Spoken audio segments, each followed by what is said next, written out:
What's up, everybody? Welcome to another Tomb Raider video. And in this video, we're going to be figuring out why Rise of the Tomb Raider's support characters are better than what we remember. So with that being said, the first character we're actually going to look at is Jacob. When I first played this game, I thought Jacob was a lackluster character and he was kind of boring. But ever since I started these analysis videos, when I started playing Rise, I realized that Jacob is humble, yet badass at the same time. So you find out that he's the immortal prophet, and someone who's immortal has to have a lot of experience in life. You can actually start to see his experience in life through his actions in the game and through his dialogue.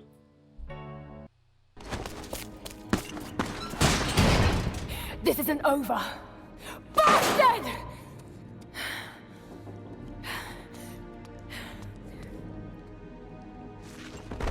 Perhaps that's all he knows how to be.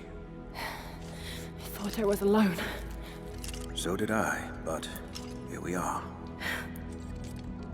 So what should I call my new acquaintance? Nothing. I won't be staying. Constantine has little patience. Nor do I. So I see. Nice trick. Can you get us out of here? There's no us. I don't even know who you are or why you're here. Sorry.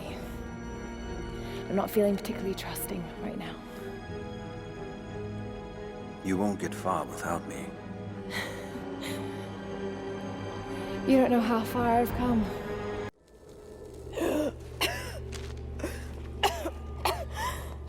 Take it easy.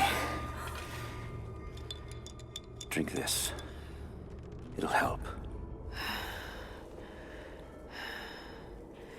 You could have left me in that river. Would you have left me? I'd have thought about it. What makes you think I didn't?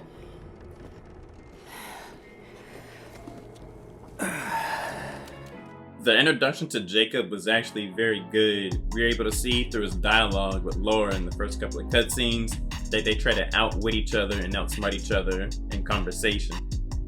We can definitely see that he has charisma to his character. Since he's been alive for so long, we're actually able to see his life experiences. And we're actually able to see he's so experienced that he knows your grandmother's home remedies.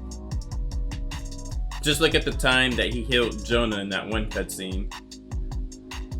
Since Jacob's been alive since ancient times, and he's been in several wars, he's gotta be good at fighting.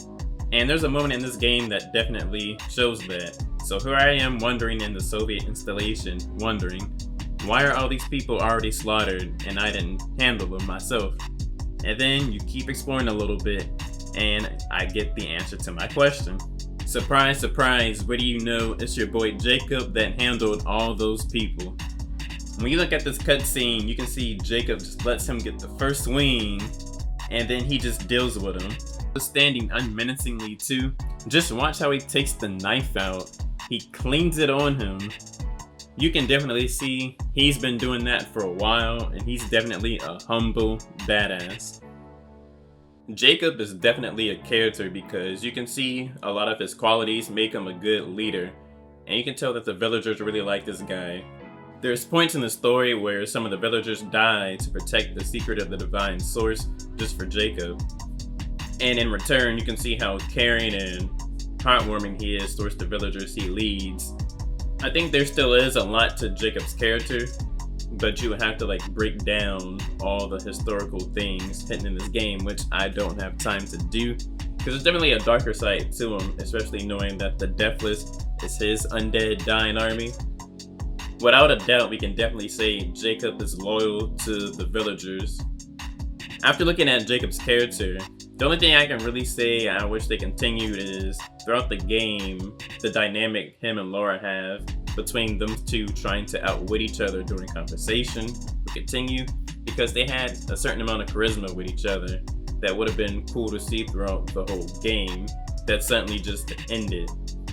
then you don't see the character for quite some time, and then when you do later in the game, he just dies. So I don't think they used him to his full potential, but he is a very good character. Him and Lara definitely just had that synergy that was unbeatable, and we could have saw more of it throughout the game. But that's enough about Jacob. When I first played this game, I didn't really think too much of Constantine. I thought he was just the villain and he was just the antagonist to Lara. But once I began to actually look at his character, he became interesting.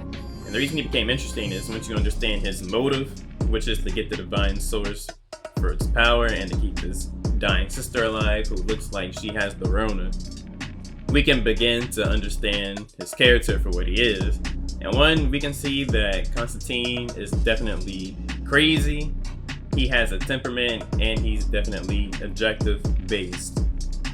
Also with Constantine, he is definitely brutal and does not take failure for an option. So we gotta see examples of all these things I just listed.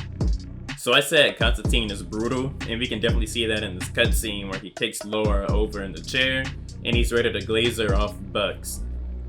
Lara is like a squirrel taking his acorns, and since Constantine is objectively based, he is gonna get rid of that problem ASAP.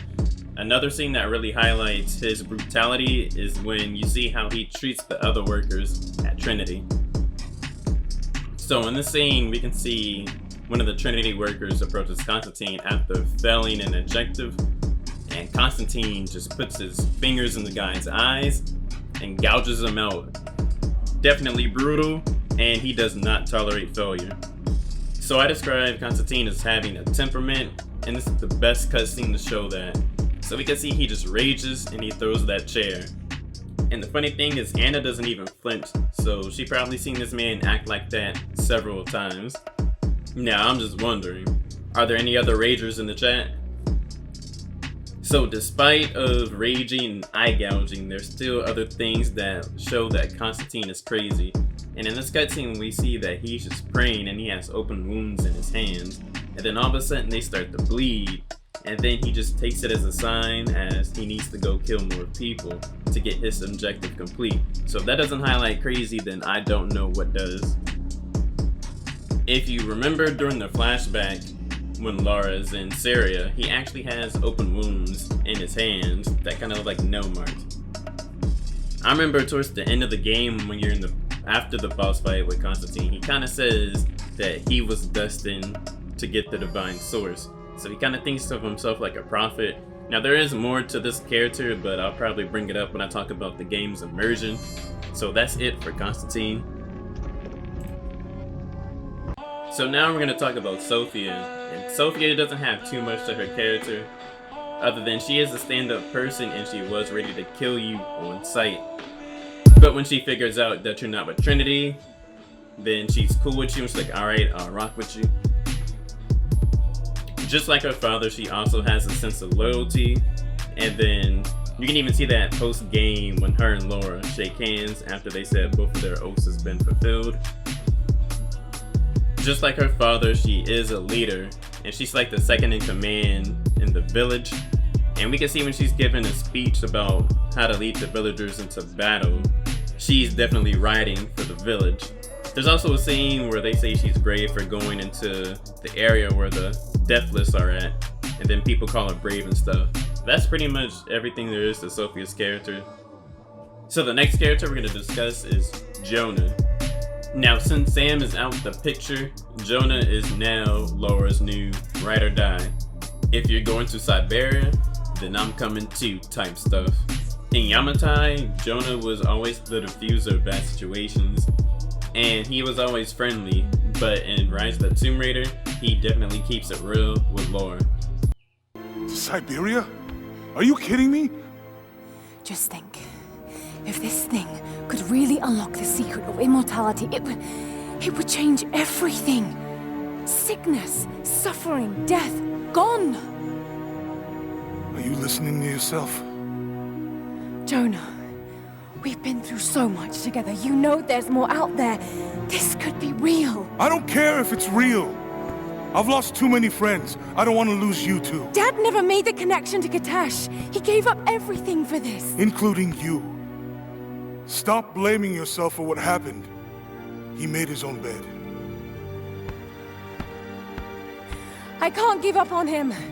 Not now. It's all I have. No, it isn't! If you stayed still for 5 minutes, maybe you'd see that.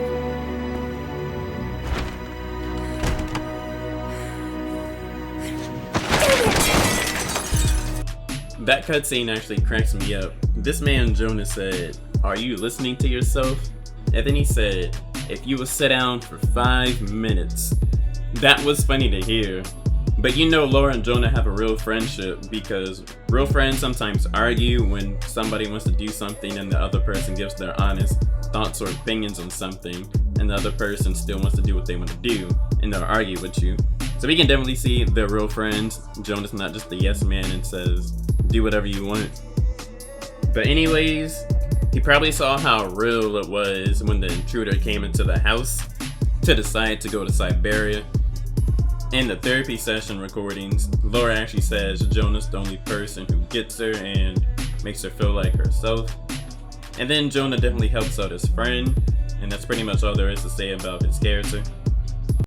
So now, we have to talk about the snake of the group, and that's Anna.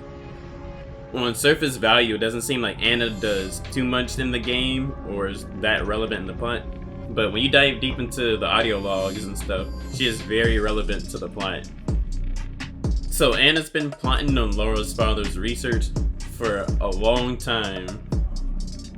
Lara's father, Lord Croft, and Anna actually get into a romantic relationship kind of, but the main objective of Anna is to plot on this research. She plots so hard to the point where she appears in Lara's daily life as a regular. So one thing we can definitely say about Anna is she is certainly manipulative. Anna has actually been in the picture ever since the events after Tomb Raider 2013 but before Rise, where Lara goes to therapy sessions that are actually set up by Trinity following the events of Yamatai. Technically she's been in the picture since she's been messing with Lord Croft, but you guys know what I mean. Most of Anna's manipulation can be seen during the therapy session recordings as she's able to hear what Lara's saying and she plots her next moves based off what she hears. None of them would have survived if you hadn't been there. It's not your fault. None of them would have been there if it wasn't for me. Of course, it's all my fault. Guilt is a common driver in the Croft family. We used it to great effect with her father. Let's see where it takes Lara. I can listen to what you have to say. But you have to open up to someone, Lara. You're not alone, no matter how much you think you are. Perhaps we're pushing her too hard. I'll reach out to her and test the waters. If she's ready to open up to someone, it needs to be me. So we can definitely see how resourceful and manipulative Trinity is, yet alone with Anna. And there's a scene where Lara pulls out that pistol after the final boss fight, and she talks to Anna and she asks her, "Did you kill my father?" And then she was about to tell Lara that she actually loved his father, and actually did believe Anna because when you explore Lord Croft's audio dialogues, you can kind of see they had something going on. Also with Anna and Constantine, I felt like Anna was the brains and Constantine was the execution or the muscle. But that's enough for Anna. Now we're going to talk about the last character, which is Lord Croft. Now I know at the time of Rise he's dead, but we're going to include him because there's audio logs of him.